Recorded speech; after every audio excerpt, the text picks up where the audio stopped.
These are the people whose fate was bartered by European and Turkish leaders, trying to clean up and recover from a night spent in the bitter cold and pouring rains. The Ali family's kids are all sick, vomiting, their parents say. We tried to stack the blankets on the floor, but it didn't work, Ziad tells us. We don't know what is going to happen to us.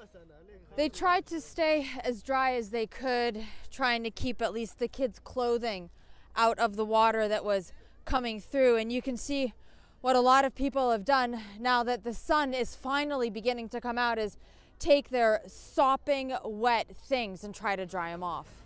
The so-called breakthrough agreement on Europe's migrant crisis is not about saving the most vulnerable of people. It's about protecting Europe from them. Human Rights Watch's Peter Buchart says it's as if what is happening here is disconnected from the war zones. We need to connect these two crises and understand that these are the people fleeing from the Islamic State, from Assad's terror. Europe talks about human rights and about promoting human rights abroad, and now there's a crisis coming to Europe, and they close their borders. The agreement, he says, is a slap in the face to those fleeing conflict. Europe has received over 1.5 million asylum requests in the past year. They say they can't handle the influx. The agreement, which still needs to be put to a vote in 10 days, would push the crisis outside of most of the European Union, to Greece and ultimately to Turkey. At this camp along the Greek side of the border with Macedonia, 13,000 people are waiting. Lines for food, a sandwich, last 2 hours.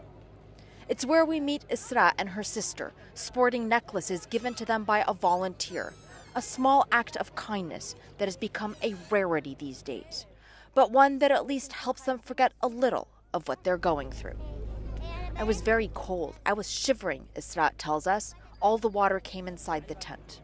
What will happen to them and the other refugees stranded along the way is unclear, and Amnesty International is calling this agreement a death blow to the right to seek asylum. Arwa Damon, CNN, on the Greece-Macedonia border.